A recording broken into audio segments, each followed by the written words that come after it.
पाहत आहात आपल्या हक्काचं चॅनल, आपली बातमी, आपलं चॅनल वन भारत। आडिवली ढोकळी येथे वन विभागाच्या वनजमिनीवर आजचे वृक्षारोपण हा कल्याण डोंबिवली महापालिकेने घेतलेला चांगला उपक्रम आहे, असे उद्गार खासदार डॉक्टर श्रीकांत शिंदे यांनी आज काढलेत। खासदार डॉक्टर श्रीकांत शिंदे यांच्या हस्ते आडिवली ढोकळी येथे वन विभागाच्या वनजमिनीवर भव्य वृक्षारोपण मोहिमेचा कार्यक्रमात संपन्न झाला। त्यावेळी बोलताना खासदार डॉक्टर श्रीकांत शिंदे यांनी हे उद्गार काढले। समाजातील सर्व घटकांना एकत्रित करून ही वृक्ष लागवड होतीये। या वृक्ष लागवडीमुळे जास्तीत जास्त वनक्षेत्र निर्माण होईल, असेही ते पुढे म्हणाले।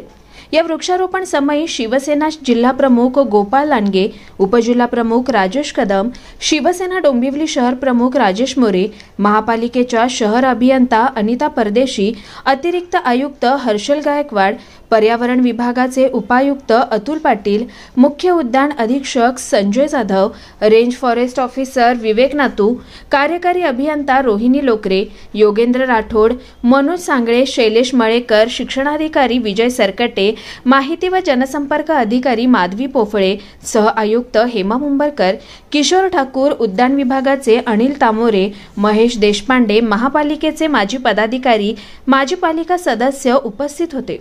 यावेळी या परिसरातील देशी प्रजातीची सुमारे 1200 झाडं लागवड करण्यात येणार आहे। यामध्ये बहावा, पळस, जांभूळ, बकुळ, करंज, आवळा, फणस, कांचन, कदंब या देशी प्रजातीच्या झाडांचा अंतर्भाव आहे। या उपक्रमात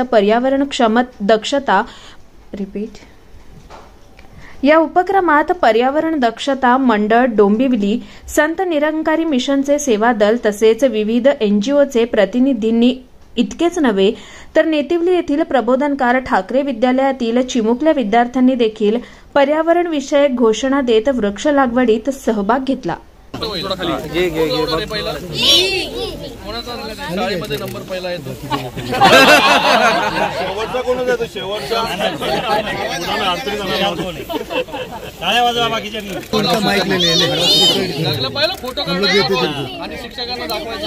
कल्याण डोंबिवली महानगरपालिकेच्या माध्यमाने एक चांगला इनिशिएटिव्ह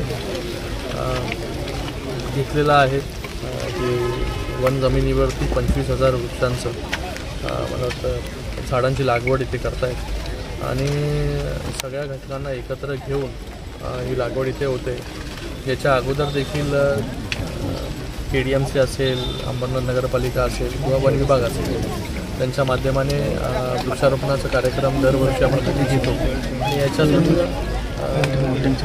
जास्तीत जास्त वृक्ष लावल्यानंतर ते कसे जगतील त्याच्यावर महानगरपालिका देखभाल करत असते।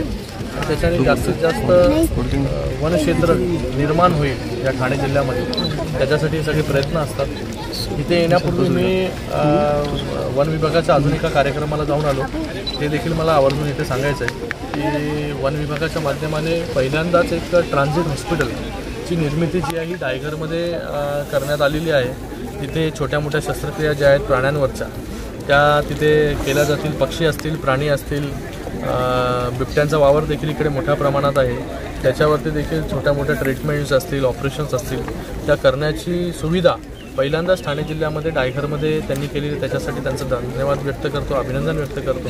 त्याचबरोबर जे प्राणी रेस्क्यू करून आपण आणतो त्यांच्यासाठी देखील सुविधा एक प्रायमरी पद्धतीमध्ये तिथे केलेली आहे। मी तिथे सजेस्ट केलं त्यांना की एक परेलचं जसं हॉस्पिटल आहे प्राण्यांचं, तसं एक मोठं हॉस्पिटल आपल्या ठाणे जिल्ह्यामध्ये डायघरमध्ये होऊ शकतं आणि त्याचबरोबर एक रेस्क्यू आणि रिहॅब सेंटर प्राण्यांसाठी आपल्या या डायघरमध्ये होऊ शकतं, कारण की त्यांच्याकडे जागा ही मोठ्या प्रमाणात आहे। त्यांना सांगितलं 100 कोटीचा एक मोठा DPR तयार करा, त्याच्यासाठी DPDC मधून असेल किंवा राज्य सरकारकडून असेल, माननीय मुख्यमंत्री महोदयांच्या माध्यमाने असेल, हा निधी देण्याचं काम आम्ही करू आणि एक वन ऑफ इट्स काइंड प्राण्यांसाठीची फॅसिलिटी, एन्क्लोजर्स असतील, हॉस्पिटल्स असतील, हे आपल्या ठाणे जिल्ह्यामध्ये तयार होतील।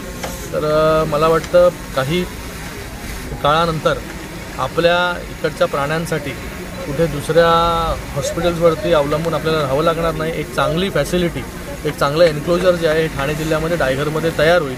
त्याच्यासाठीचे प्रयत्न जे आहेत वन विभागाने ऑलरेडी सुरू केलेले आहेत, पण एक स्टेट ऑफ आर्ट फॅसिलिटी निर्माण झाली पाहिजे, कारण की आपण इन्फ्रास्ट्रक्चरमध्ये मोठ्या प्रमाणामध्ये निधी 100, 200, हजारो कोटी रुपये जे आहे ते आपण वापरत असतो, आणत असतो, पण मुख्य प्राण्यांसाठी देखील त्यांची एक चांगली फॅसिलिटी जी आहे ही उभी राहिली पाहिजे.